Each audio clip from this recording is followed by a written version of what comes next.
Alright, let's just answer that question. Does it suck? Yes, but wait, it doesn't full suck. It kinda half sucks. It's like if you have a lollipop and it's the first few sucks and then you're like, f it, I'm just gonna bite it. It never really bites. Venom never really bites. Give me 5 minutes to explain myself.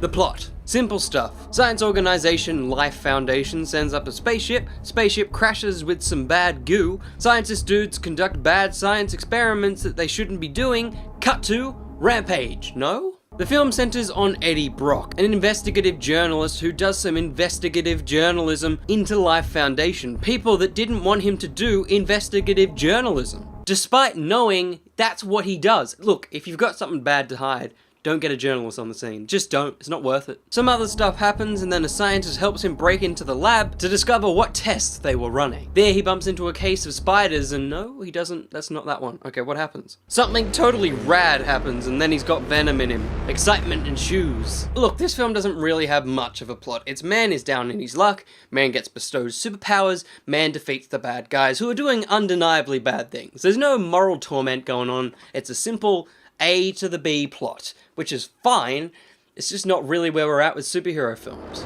But the main thing, of course, Tom Hardy. His role in this film is worth the price of admission. Hardy is a fun, emotion-driven Eddie Brock. A character in this film that I'm pretty sure is written as thin as the comic book paper it used to be printed on. Somehow Hardy establishes a character that was once on the top of his game and is now struggling with his own self-doubt, who then receives a physical embodiment of his internal conflict in Venom, and then Hardy just gets to flex every acting bone in his body. And speaking of Venom, what an accomplishment. Look, he doesn't come across as terrifying and alien as the comics portray him, but in no way was that their goal. This film lies heavily on the anti-hero aspect. The bloke that does the thing the heroes won't do. Whether there are other heroes to be anti of in this universe, actually thinking about it. Anyway, it was a move done entirely for money and no, creative backbone was used. Sony, they're just not ready to make a movie about a villain, even though everyone would really like that movie about a villain that is Venom.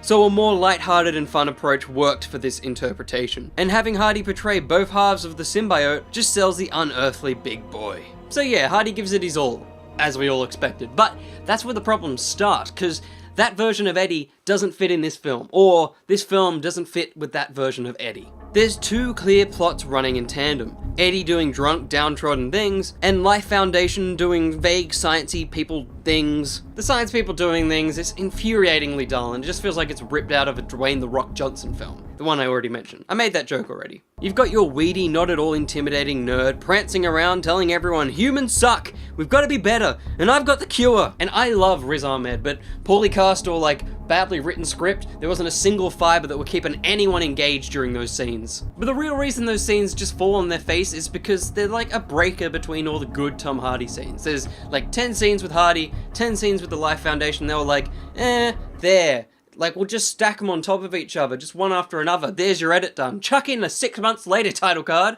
We're done. Let's go home, guys. There's such a tonal disparity between the two plot lines. There was a consistent audible groan between the 200 people in my session at the end of every Eddie scene, because we knew we're about to suffer tonal whiplash, go into a science scene where they just mumble through some pointless words until they get to the word symbiote, which is said incorrectly quite a few times, and it's kind of annoying. Just to remind us that we're watching the Venom film. Oh yeah, and staying on the cast, everyone either feels like they're phoning it in or they've only ever done 12 years of theatre training. Michelle Williams looks like she's almost falling asleep, which would be a worry because I feel like her wig would fall off. Whilst old maid Ahmed seems to be auditioning for the role of Iago in Othello. Everyone's on a scale of melodramatic to terribly average, and it just places Venom in this weird time of film. It feels like the films we're not making anymore. It's the worst parts of the MCU's first phase and Green Lantern. But Will, it's not all brooding scientists, bad acting, and Tom Hardy. No, there's action scenes. What are they like? Well, they're good for the first 5 minutes they're happening. I got an example, spoiler free. As the trailer demands you know, Eddie rides a motorcycle. It's true. He does. And the chase sequence which it features in is legitimately high-speed, well-choreographed action. It feels kind of practical, makes use of the newfound Venomized powers, and is actually a visual spectacle from the start to midway through. As with every single scene in this film, there's always a clear cut point where it should just end. but it like keeps going. There's like an extra 5 minutes of like irrelevant dialogue and just boring stuff. And in the case of action, there's just unearned things and there's just no stakes because it's like, we've gotten past this, let's do something else now. We know how impenetrable Venom has made him, so we can only feel tension for so long, and yet they just can't help but pretend like anything is gonna actually kill him only an hour into the film. And the score, because I'm Will, and I need to talk about it. It's good. There's actually some pretty cool moments of like trumpet fanfares, bit of John Williams, bit of Danny Elfman, it gets up there. There's a Venom theme, like an actual motif for Venom action bits, but they use it twice, and not in very good places. It's very weird. So what this film really needs is a good edit. Trim down some scenes, cut out some scenes, rearrange some scenes, and find that sugary core that's deep buried within this film. Because it's there. It's there. It's unlike, you know, the bloody raspberry lollipops, those Chupa Chups, they've gotten rid of them. Is it raspberry? No, cherry. Cherry. They were the best, and then they just stopped making them.